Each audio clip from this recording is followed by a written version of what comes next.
Hola, ¿qué tal? El día de hoy vamos a trabajar con el concepto de mentes híbridas y cognición extendida y algunas de las repercusiones que, digamos, tiene todo esto en la epistemología. Nos vamos a basar, por supuesto, en un texto de Vega que está en la bibliografía, ¿no? Es importante, digamos, que nosotros tengamos en cuenta eh, alguna de las cositas importantes a la hora de acceder a este texto, ¿no? Lo primero es la idea de hibridación o el concepto de hibridación. Este concepto básicamente hace referencia a la combinación de elementos heterogéneos y diversos, ¿no?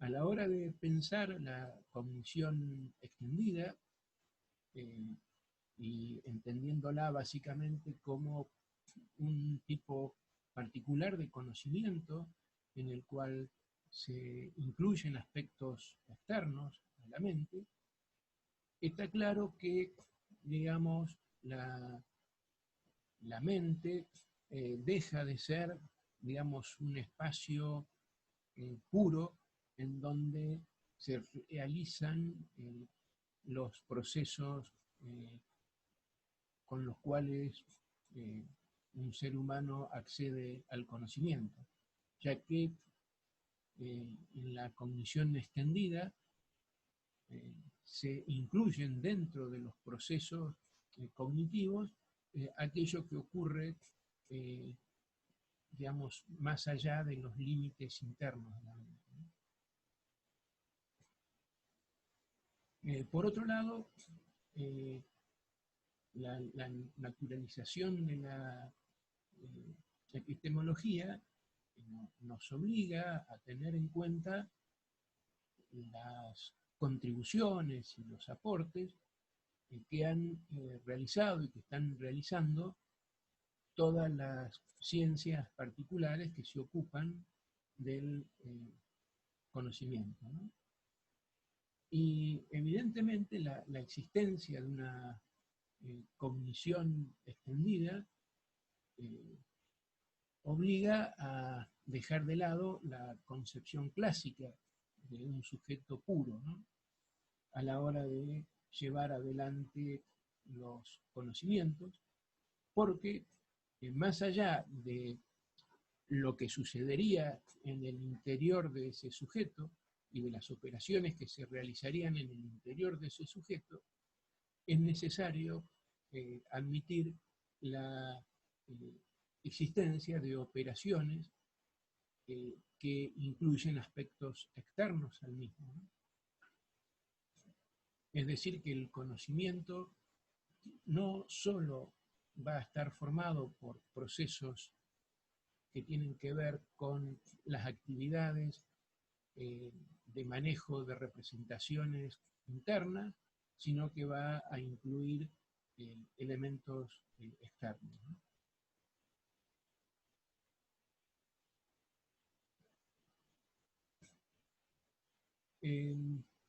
Vega va a hacer, digamos, un análisis de la eh, cognición extendida en diferentes planos, ¿no? Lo primero va a poner en cuestión la pureza de una mente y va a postular que la existencia de una cognición extendida eh, trae como consecuencia que pensemos a la mente en términos de un híbrido. Lo segundo, el segundo apartado, es que bueno, la cognición extendida incluye necesariamente, digamos, aspectos del entorno como parte de los procesos cognitivos, ¿no? Y es una consecuencia de lo anterior. La tercera, el tercer apartado, la tercera parte del artículo, se ocupa del lugar de las representaciones externas, de los aparatos o dispositivos externos con los cuales el sujeto puede, digamos, alcanzar conocimientos, ¿no? Y finalmente, en un cuarto apartado y último, se establece allí una, digamos, reflexión muy interesante sobre el lugar del yo al considerar esta mente extendida o híbrida. Vamos con respecto al primer apartado, ¿no? En la concepción tradicional del conocimiento, que arranca con Descartes, pensaba que el conocimiento se llevaba a cabo en el interior de un sujeto. Y ese sujeto, digamos, si bien tomaba en cuenta aspectos externos, a la hora de conocer, fundamentalmente lo que hacía era manejar representaciones. Esas representaciones que manejaba el sujeto ocurrían dentro de su propio espacio mental y eran accesibles en forma inmediata para el sujeto. Esas representaciones, además, se llevaban a cabo dentro de un espacio homogéneo, porque justamente era el espacio interno de la mente, ¿no? La idea de una cognición extendida viene a conmover este sujeto, digamos, cartesiano del conocimiento. La teoría de la cognición extendida sostiene que el conocimiento se apoya, por supuesto, en el sujeto interno, pero, digamos, incluye como parte central de los procesos cognitivos tanto el entorno como el mundo, digamos, externo en el que el sujeto se encuentra inserto, ¿no? Entonces, digamos, aquello que está, digamos, más allá del espacio privado, de la mente del sujeto, comienza a ser parte de las actividades cognitivas. Y en este punto es que se habla de una mente extendida, porque aquello que está en el entorno, tanto, digamos, elementos naturales como las otras personas, los grupos o incluso otros dispositivos, van a entenderse como parte de la actividad cognitiva y no como algo totalmente otro del sujeto, sino más bien se lo va a pensar como una extensión del sujeto, ¿no? Por supuesto que después vamos a entrar en debate sobre los alcances y los límites de esa extensión. En la cognición, por supuesto, extendida, siempre es una cognición situada, ¿no? ¿Qué significa esto? Bueno, que esta cognición situada nos va a revelar fundamentalmente que el sujeto se encuentra incrustado, se encuentra inserto en una situación y que esa situación, de algún modo, va a tener un impacto en el modo en que ese sujeto conoce.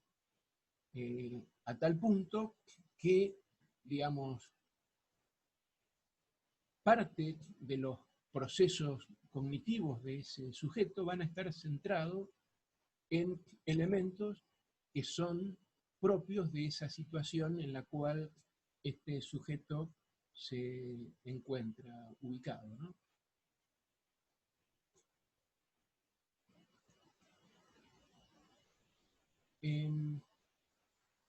Vega nos va a marcar como 4 tesis fuertes que van a, de algún modo, acompañar esta idea de, digamos, una mente extendida que va a obtener un conocimiento situado. Por supuesto que esto no significa ignorar que el sujeto pueda llegar a tener un conocimiento de leyes que están por sobre la situación, o pueda tener conocimiento de principios que están por sobre el marco en el cual ese sujeto se encuentra inserto. Sino, básicamente lo que significa es que, digamos, todos esos principios, entre comillas, o leyes que el sujeto cuenta, van a estar mediatizados en cada momento de acuerdo a el marco referencial y situacional en el cual ese sujeto se encuentra, ¿no? Y bueno, para entenderlo mejor, Vega nos habla de 4 tesis básicas que van, digamos, de la mano con estas ideas, ¿no? La primera es que toda interacción del organismo está sustentada en el cuerpo en el mismo, ¿no?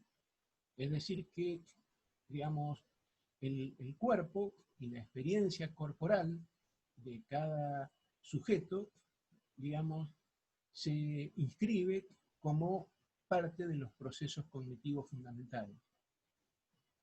No podemos conocer fuera de nuestro cuerpo y fuera de los umbrales que nos proporciona nuestro cuerpo, ¿no? La segunda tesis es que, digamos, toda práctica que va a realizar ese organismo a través de su cuerpo va a estar siempre contextualizada, justamente, digamos, como también todas las cogniciones de ese sujeto. Por otro lado, digamos, un tercer principio es que, digamos, todo el conocimiento o todas las, digamos, esquemas con los cuales el sujeto cuenta de antemano, se actualizan cuando el sujeto se pone en contacto con una nueva situación o con un nuevo entorno. Es decir, que nadie contaría con leyes absolutas que podrían mantenerse más allá de aquello que él está viviendo en ese momento. En el sentido de que todo lo que el sujeto conoce se pone en juego cuando ese sujeto queda situado o queda, digamos, inscripto en una situación en la cual él tiene que realizar a cabo acciones, ¿no? Y fundamentalmente la otra cuarta postulado es que, digamos, más allá de el conocimiento representativo que pueda contar un sujeto, el primer contacto con lo real se realiza a través de acciones, acciones, digamos, que están conectadas con, digamos, movimientos del cuerpo, ¿no? Y acciones que además tienden a presentar ciertos niveles de repetición, en el sentido de que, digamos, el sujeto va a afrontar las nuevas situaciones con una serie de, digamos, esquemas de acción que tienen una historia y que de algún modo se van a repetir al entrar en contacto con nuevos contextos, ¿no? Esta es la idea de una rutinización.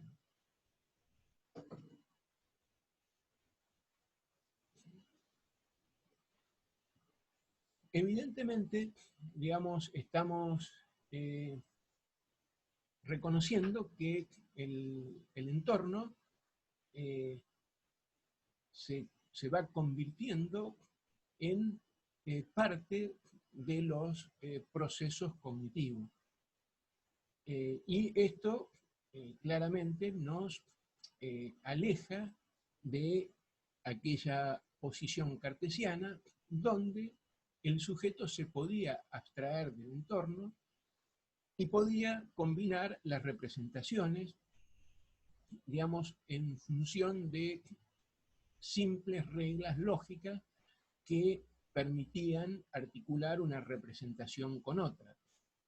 Acá lo que se nos está diciendo es que todo conocimiento, en la medida en que está situado, en la medida en que requiere de una experiencia corporal y de acciones que se van llevando adelante a través de nuestro propio cuerpo, entonces la primera experiencia cognitiva no es una experiencia abstracta de manipulación de ideas a través de una voluntad en un espacio interno y mental homogéneo, sino todo lo contrario, sino que el proceso cognitivo es un proceso de continua interacción con el medio, ¿no?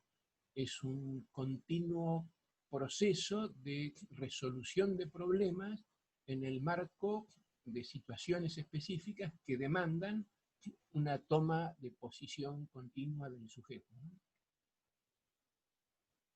Fíjense que, digamos, esto que estamos diciendo tiene muchas resonancias con las contribuciones que ha hecho la psicología genética, ¿no? Que ustedes conocen bastante bien.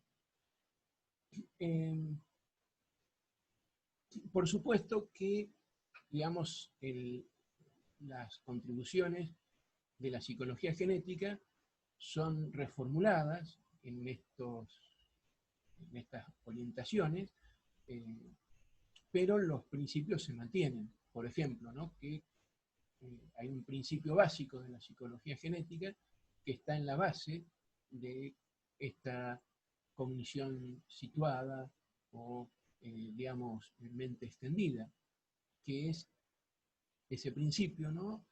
El conocimiento es acción, diría Piaget, y lo repite en varias partes, ¿no? Incluso acción pre-representativa, porque fíjense que Piaget escribe 3 hermosos libros, ¿no?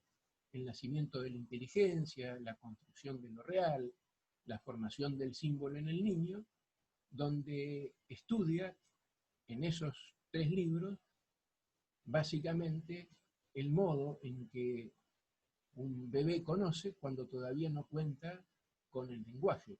Entonces allí lo que tenemos son acciones y esquemas a nivel corporal, tal como nos está enseñando el Vega, ¿no?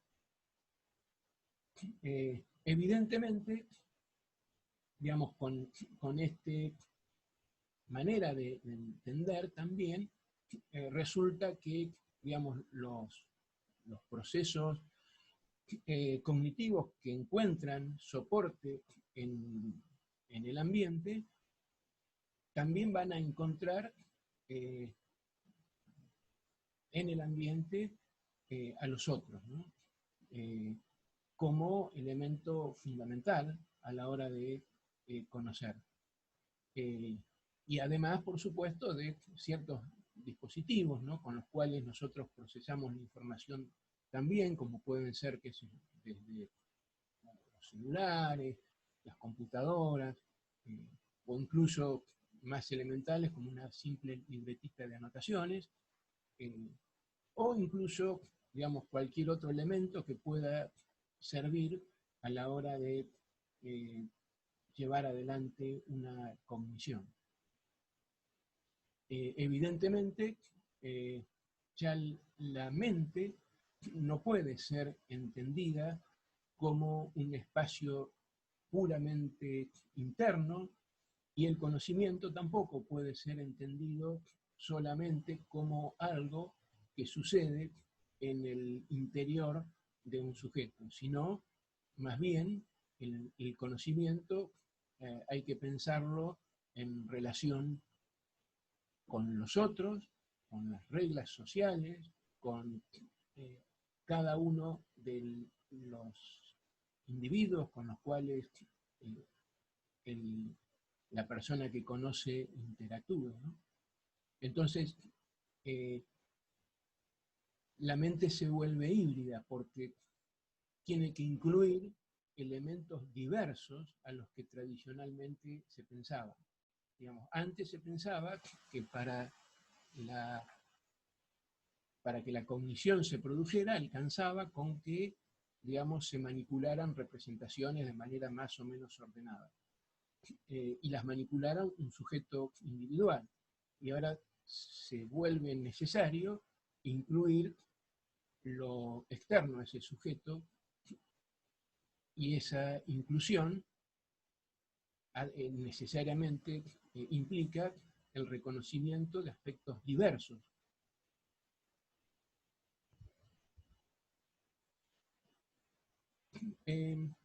Y en el último apartado se nos hace mención a un caso Otto, que tenía Alzheimer, y Otto es un personaje singular porque, digamos, él llega a confiar más en una extensión de su propia mente que en su propia memoria y su propia inteligencia, ¿no? Otto tenía Alzheimer y llega a confiar más en su libreta de anotaciones que en su propia memoria. Es decir, acá se ve claro cómo una extensión, digamos, de la mente pasa a ser más relevante que el propio yo del sujeto a la hora de comandar los procesos cognitivos.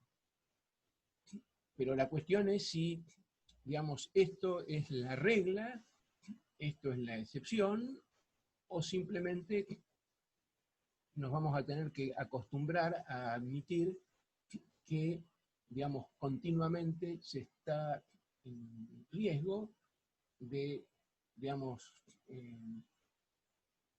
tomar como más autorizada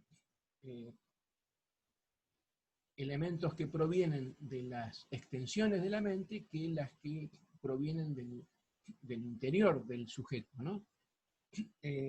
Y obviamente que, digamos, Vega se da cuenta de que esto puede ser un poco peligroso porque podría conducir a la pérdida del control del proceso cognitivo. Entonces, digamos, Vega señala que es evidente que toda extensión puede fallar, del mismo modo que falla, digamos, también cualquier concepto, como le fallaba la memoria a Otto. Pero también cualquier instrumento o cualquier aparato, dispositivo que se use como extensión de la mente está sujeto al mismo tipo de fallos. Entonces, está claro que existen procesos cognitivos de autorregulación que permitirían detectar estas fallas. Y en ese sentido, digamos, si bien hay una limitación importante del rol del yo en los procesos cognitivos, de algún modo habría mecanismos de autorregulación que permitirían detectar en gran medida las fallas de cualquier extensión que estuviéramos usando, así como detectamos las fallas en nuestra memoria, por ejemplo.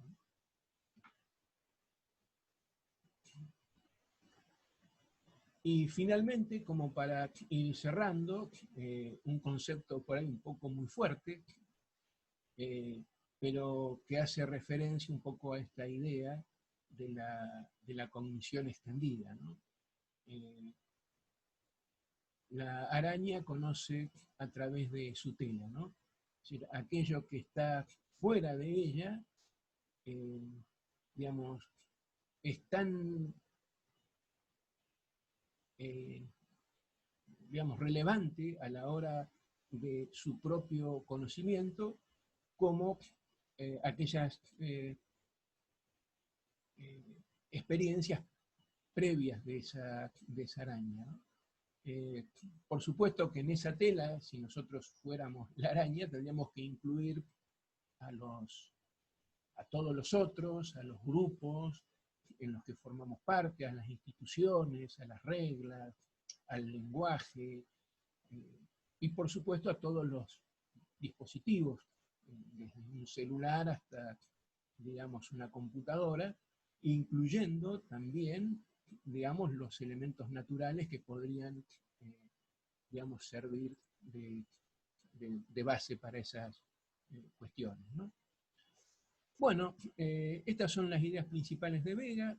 La clase que viene vamos a cerrar este ciclo de prácticos trabajando con el texto de Carlos Garay, donde de algún modo vamos a hacer una síntesis de la epistemología naturalizada y una propuesta sustentable y relativamente innovadora para pensar en nuestros días la epistemología. Nos vemos la clase siguiente.